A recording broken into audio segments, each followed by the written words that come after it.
दिनांक 26 सितंबर को थाना कोतवाली अंतर्गत घटित घटना में पुलिस के द्वारा 10 एफआईआर दर्ज की गई थी, जिसमें पुलिस टीमों के द्वारा लगातार सीसीटीवी फुटेज के माध्यम से अभियुक्तों का आइडेंटिफिकेशन और उनकी गिरफ्तारी के लिए दबिश देकर गिरफ्तारियां सुनिश्चित की गई हैं। इस क्रम में आज कुल 28 अभियुक्त गिरफ्तार किए गए हैं, जिसमें थाना कोतवाली की पुलिस टीम के द्वारा 13 अभियुक्तों को गिरफ्तार किया गया है। थाना बरादरी की टीम के द्वारा 15 अभियुक्तों को गिरफ्तार किया गया है। जो थाना कोतवाली के द्वारा 13 अभियुक्त गिरफ्तार किए गए हैं, उनके नाम मैं पढ़ देता हूं। मुस्तकीम पुत्र तस्लीम, जफरुद्दीन पुत्र निशामुद्दीन, मोहम्मद इमरोज, मुसारिफ शेख, शमशेर रजा, मोहम्मद उवैस, राहिल, मोहम्मद साजिद, समीर, मोहम्मद जिशान, फैसल, तौहीद खान, फरमान और नदीम खान। इसके साथ साथ थाना बारादरी टीम के द्वारा 15 अभियुक्तों को गिरफ्तार किया गया है, जिनके नाम है उम्मेद, मुस्तकीम, अरबाज, कलीम, मोबिन, नाजिम रजा खान, मोहसिन, शाकिब, रफीक, जैनुल, तौहीन, फैसल, मोबीन, अरशद और सुभान। इसमें सबसे प्रमुख गिरफ्तारी जो इस पूरी घटना के प्रमुख साजिशकर्ताओं और घटना को कारित करने वाले लोगों में से एक है नदीम खां पुत्र केसर अली, निवासी बिहारीपुर, करोलान, थाना कोतवाली। इसको पुलिस के द्वारा गिरफ्तार किया गया है।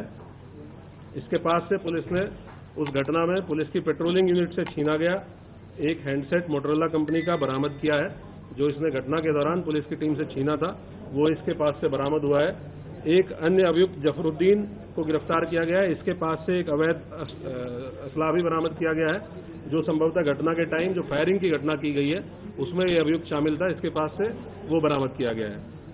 इन सभी अभियुक्तों से पूछताछ की गई। इन्होंने अपनी घटना में शामिल होने को स्वीकार करते हुए ये बताया है कि पहली रात से ही व्हाट्सएप के माध्यम से मैसेजिंग इनको स्टार्ट हुई थी कि जो एक अपील जारी की गई थी कि आपको मौके पे नहीं आना है। इस्लामिया ग्राउंड इंटर कॉलेज की कोई परमिशन प्रशासन के द्वारा नहीं दी गई है। इस्लामिया कॉलेज जो है उसके द्वारा भी परमिशन इसकी नहीं दी गई थी। उसके बावजूद रात के समय देर रात में इनको मैसेजिंग की गई कि वहाँ पे इकट्ठा होना है।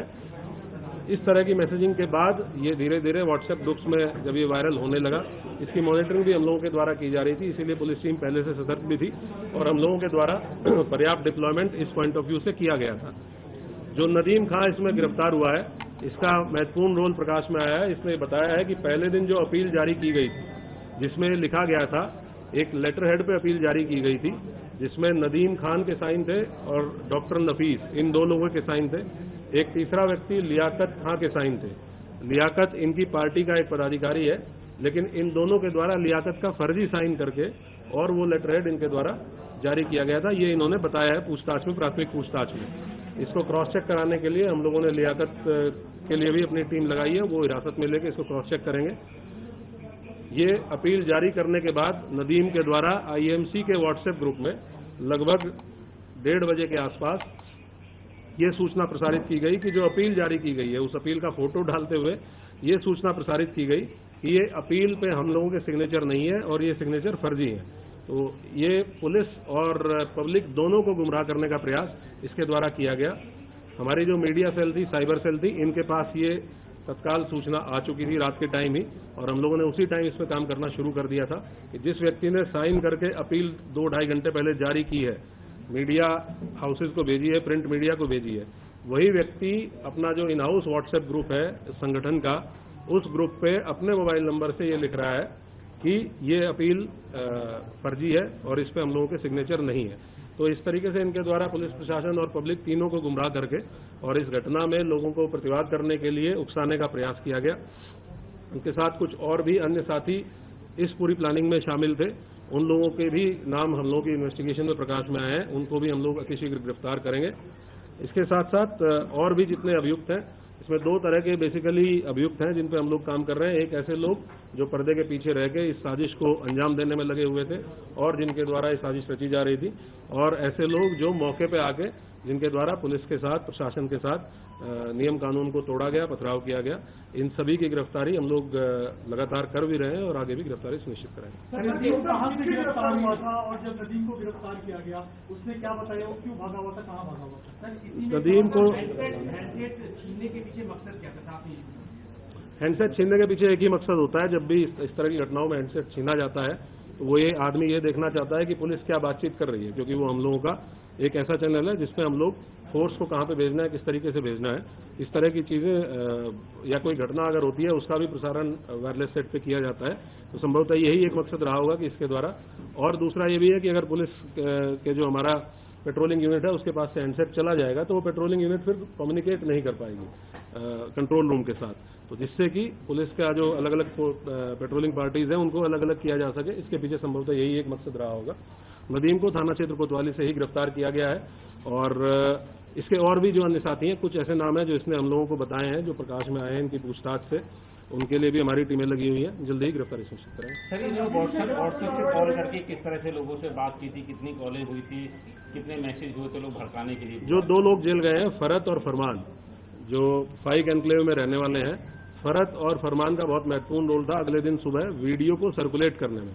जो सुबह 10 बजे एक वीडियो सर्कुलेट की गई कि किसी भी प्रकार का कोई कार्यक्रम वापस नहीं किया गया है और पूर्व निर्धारित तरीके से कार्यक्रम होगा, इस वीडियो को बनाने में और उसको सर्कुलेट करने में और लोगों को फोन कर करके व्हाट्सएप के माध्यम से ये अवगत कराने में कि भाई आपको इकट्ठा होना है। इसमें जो फरत नाम का व्यक्ति है जो जेल गया है, फाइक एनक्लेव का रहने वाला, और उसका लड़का फरमान, इन दोनों लोगों की बहुत महत्वपूर्ण भूमिका थी। ये ऑलरेडी जेल जा चुके हैं।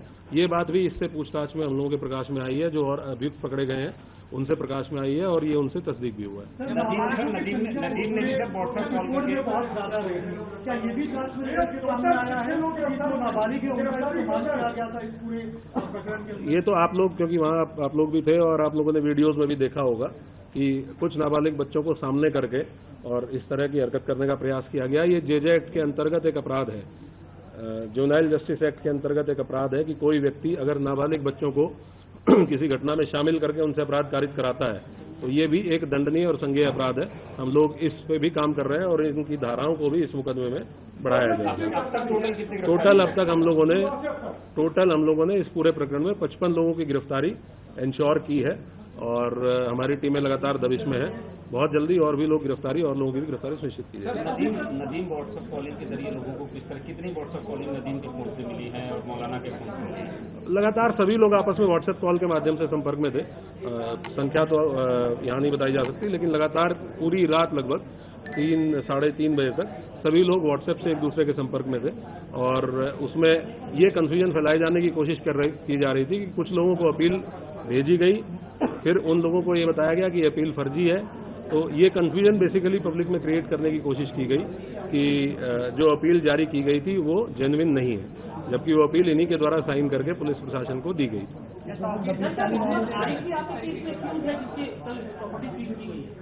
अभी इस नाम का कोई व्यक्ति हमारा नामजद अक्यूज नहीं है, ना ही इस नाम के किसी व्यक्ति को हम लोगों ने न्यायिक हिरासत में जेल भेजा है। बाकी जो अज्ञात व्यक्ति हैं उनके संबंध में पड़ताल और विवेचना हमारी की जाती है।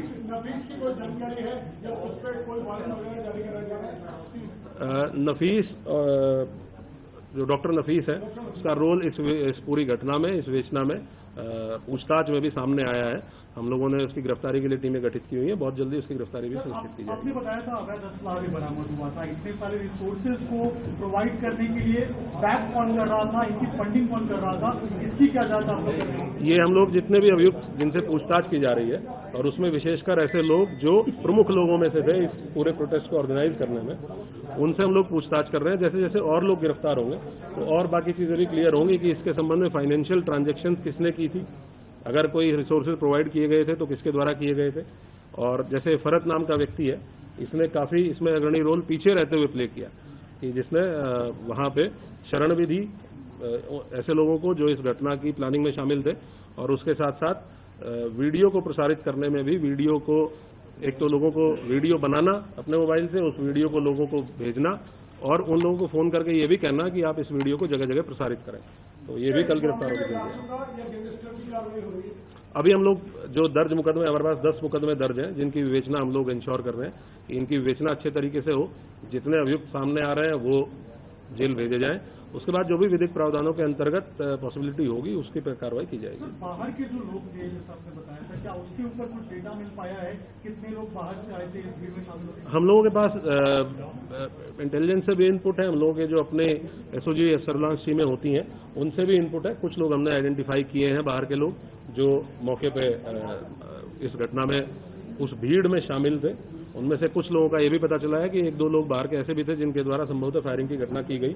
उनके लिए हम लोग और डीपली इन्वेस्टिगेट कर रहे हैं और बातचीत कर रहे हैं।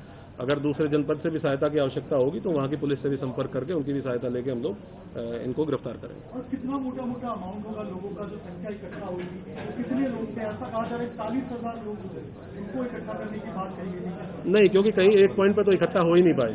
जो हम लोगों की नाकाबंदी थी, हम लोग क्योंकि हम लोग अवेयर थे पहले से ही कि इस प्रकार का एक प्रयास हो सकता है कि किसी एक पॉइंट पे बहुत अत्यधिक भीड़ की जाए, तो हमारी नाकाबंदी और बैरिकेडिंग शहर के चारों तरफ थी। और इसीलिए आपने देखा होगा कि शहर के किसी भी पॉइंट पे, सिंगल पॉइंट पे भीड़ को मर्ज नहीं करने दिया गया। अगर भीड़ एक जगह पे मर्ज होती है तो वो भीड़ बहुत ज्यादा संख्या हो जाती है। तो हमारे पास जो भी बैरिकेडिंग पे राजपत्रित अधिकारी जीओज लगे थे, उन्होंने अलग अलग पॉइंट्स पे रोका और इसीलिए 10 एफआईआर दर्ज हुई है कि अलग अलग 10 पॉइंट्स पे पुलिस के साथ पुलिस के ऊपर पथराव या सरकारी कार्य में बाधा डालने का काम किया गया। तो इसीलिए इन 10 पॉइंट्स पे एफआईआर हुई है। सिंगल पॉइंट कोई ऐसा नहीं था जहां पूरी भीड़ को मर्ज करने को अलाउ करने दिया गया। और हम लोगों को इसलिए बिल्कुल हम लोग दृढ़ संकल्पित थे कि किसी भी कंडीशन में इस भीड़ को हम किसी सेंट्रल पॉइंट पे, चाहे वो इस्लामिया ग्राउंड हो चाहे कोई और अन्य पॉइंट हो, हम सेंट्रल पॉइंट पे इस भीड़ को नहीं पहुंचने देंगे। सर, क्या इन्वेस्टिगेशन में ये भी निकल के सामने है पुलिस को टारगेट किया गया था? पुलिस के जो लोग घायल हुए हैं, क्या किसी जो एफआईआर है उसमें इस बात का मेंशन है कि पुलिस के ऊपर जब पुलिस ने रोका था तो पुलिस को उन्होंने कहा था कि तुम लोग पीछे हट जाओ वरना पहले बहुत बुरा होगा। तो क्या पुलिस को टारगेट करने का इन्होंने प्लान किया था? ऐसा भी क्या? पुलिस तो विजिबल फेस है ही पुलिस, क्योंकि हर बैरिकेड पे पुलिस लगी हुई है। तो अगर कोई गलत काम करने जा रहा है, कानून तोड़ने जा रहा है, तो पहला फ्रंट पुलिस ही है जो उसको रोकती है। तो ऑब्वियस सी बात है कि अगर वो कानून तोड़ने का के लिए इच्छुक है या कानून तोड़ना चाहता है तो पुलिस जो सामने खड़ी है उसी को अपोज करेगा। और यही काम इनके द्वारा किया गया और हमलावर होकर किया गया। तो इसीलिए हम लोगों ने इतने कठोर कार्रवाई सुनिश्चित की। Thank you.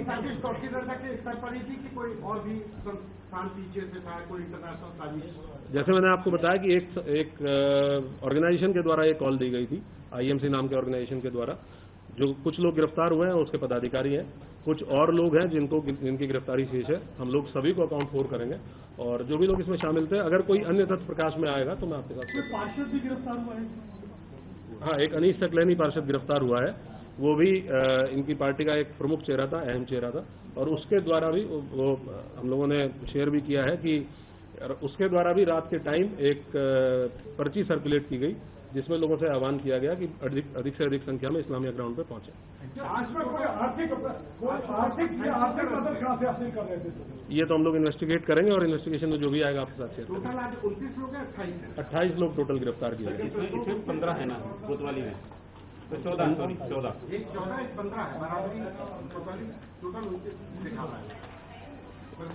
नहीं, कुछ अभियुक्त ऐसे हैं जो दोनों मुकदमों में कॉमन है। तो हो सकता है इस वजह से प्रेस नोट में, क्योंकि दोनों अलग अलग थानों के प्रेस नोट है, तो ये हो सकता है कि दोनों के प्रेस नोट में आ गए। टोटल 55 अभियुक्त गिरफ्तार किए गए। 28 टोटल 55 अभियुक्त गिरफ्तार हुए हैं। आज से पहले तक 27 और 28 अभियुक्त टोटल 55। ये मैं शेयर करूंगा आपकी।